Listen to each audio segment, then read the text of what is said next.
Good morning and welcome back to day 25 of 7 Habits of Highly Effective Teens. So, yesterday you were supposed to write about a time that you made a positive personal deposit into someone's bank account by doing a small act of kindness. Okay? Hopefully, you were able to write about that. And if you weren't, then I told you, you knew what you needed to do. If you've never made somebody's day by doing something nice for them, then it was time for you to do that. Go make that deposit and then come write about it. Now, as I've mentioned before, doing something nice only counts if you don't feel the need to brag about it. Because if you brag about it, then it's not really and truly doing something from the humble part of your heart. If you're doing it for recognition, like, hey, look at me, I did this because I wanted you to acknowledge that I did it, then that's not actually an act of kindness. That's you doing something to pad your own ego. However, if you do it out of the kindness of your heart and you don't feel the need to brag about it afterwards or tell people about it afterwards, then that is when you know it's actually coming from where it should come from, which is the humble part of your heart. Okay, so let's jump into today. Be loyal. As a junior in high school, I'll never forget watching a high school basketball game with my friend Eric. I began making fun of one of the players who always sat on the bench. He was a nice guy and had always been good to me, but a lot of other people made fun of him, so I thought I would too. I made Eric laugh. After I dissed this kid for several minutes, I happened to turn around and to my horror, saw the kid's younger brother sitting right behind me. He'd overheard everything. I'll never forget the look of betrayal on his face. Quickly turning back around, I sat quietly for the rest of the game. I felt like a total jerk, about 1 foot tall. I learned an important lesson about loyalty that night. One of the biggest RBA deposits you can make is to be loyal to other people, not only when they're around, but more especially when they aren't around, when they're not present. When you talk behind people's backs, you're only hurting yourself in two ways. First, you make withdrawals from everyone who hears your comments. If you hear me trash Ethan when Ethan isn't there to defend himself, what do you think I'm going to be doing when you are not present? That's right, I may be gossiping about you too. Second, when you badmouth or gossip, you make what I call an invisible withdrawal from the person you're attacking. Have you ever sensed that someone's been trashing you behind your back? You didn't hear it, but you can feel it.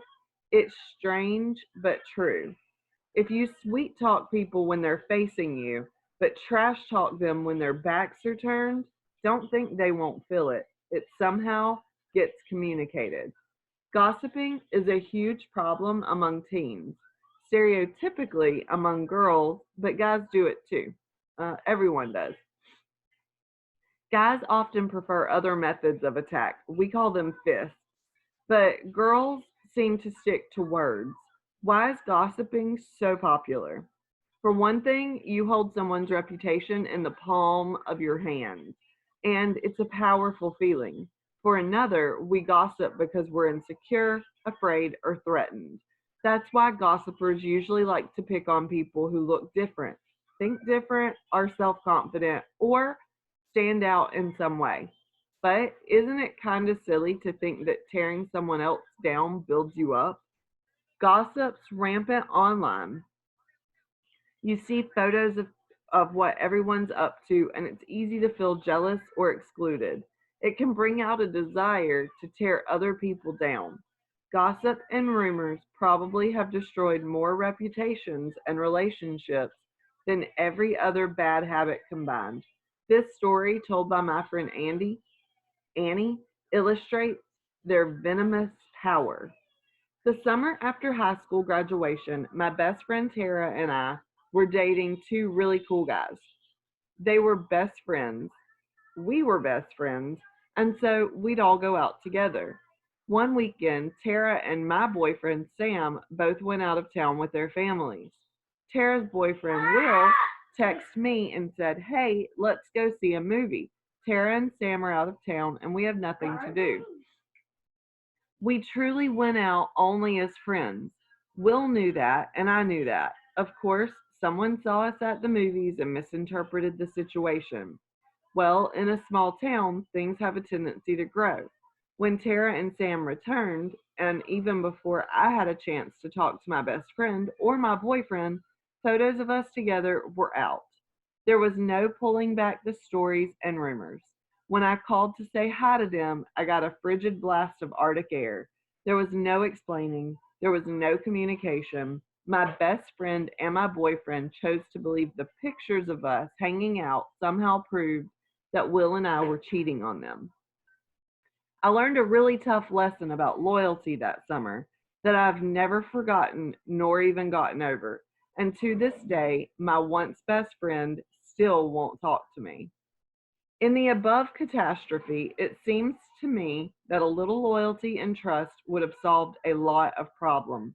So, just what is it that makes a loyal person? Loyal people keep secrets. When people share something with you and ask you to keep it just between you and me, then for goodness sake, keep it just between you and them. Instead of running out and telling every last soul on GChat, sorry, wow, I just aged myself like 25 years. Okay, every last soul on GChat, every juicy detail as if you had no control of your bodily functions. If you enjoy being told secrets, then keep them secret and you'll get more of them told to you. Loyal people avoid gossip. Have you ever been hesitant to leave a party because you're afraid someone might start gossiping about you? Don't let others think that about you. Avoid gossip like the plague. Think well of others and give them the benefit of the doubt. This doesn't mean that you can't talk about other people, just do it in a constructive way. Remember, strong minds talk about ideas, weak minds talk about people. Loyal people stick up for others. The next time a group starts gossiping about another person, either refuse to participate in the group or stick up for that person. You can do so without sounding self righteous. Katie, a senior in high school, shared this story. One day in my English class, my friend Matt started talking about a girl I knew in my neighborhood. Although we'd never been close friends, his friend had taken her out to a dance. And so he started saying things like, "She is such a snot," and "She's so ditzy." I turned around and said, "Excuse me, but Kim and I have grown up together, and I think she's one of the sweetest people I've ever met." After I said it, I was kind of surprised at myself. I had actually been struggling to get along with her. Even though Kim never knew what I said about her, my attitude toward her changed and we became really close friends. Matt and I are still good friends. I think he knows he can count on me to be a loyal friend. Steering clear of a gossip pile takes courage, but after the initial discomfort it may cause you, people will admire you. They'll recognize that you're loyal to the core. I'd make an extra effort to be loyal to your family members since these relationships will last a lifetime. And as illustrated so well in A.A. Milne's Winnie the Pooh classics, people need to feel safe and secure in relationships. Piglet sidled up behind Pooh. "Pooh," he whispered. "Yes, Piglet." "Nothing," said Piglet, taking Pooh's paw. "I just wanted to be sure of you." Oh, I love Winnie the Pooh. So it's 100% true. Anytime that people start gossiping, just remove yourself from the situation.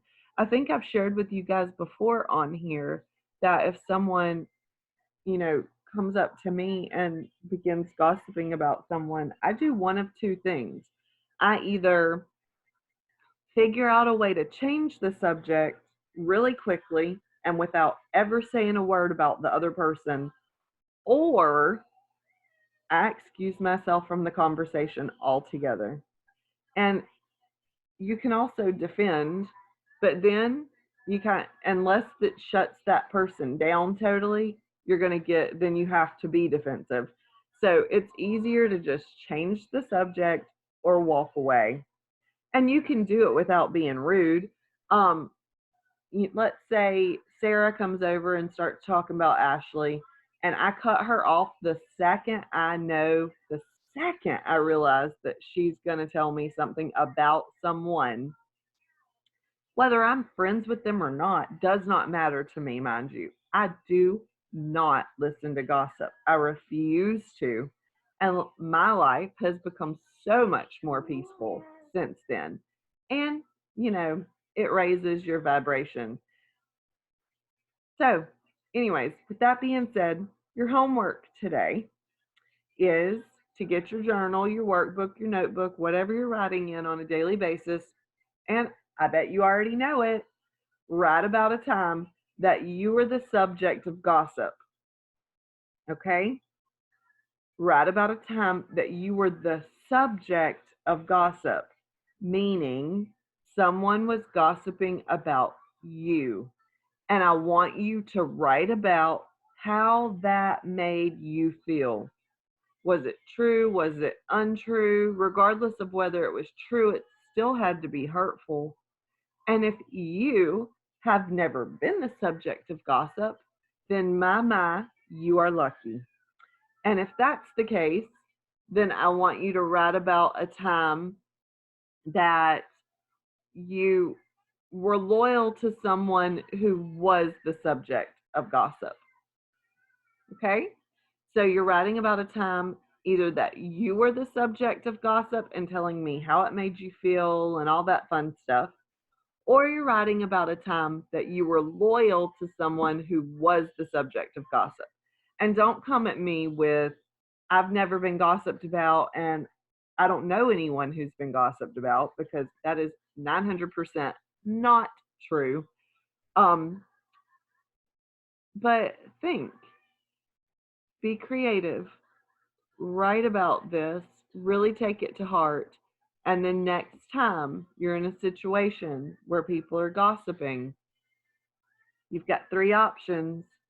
You can defend, you can leave, or you can nicely change the subject. Okay? All right, folks. Hope you had a wonderful day, and I will catch you on the flip side. Toodle-doo.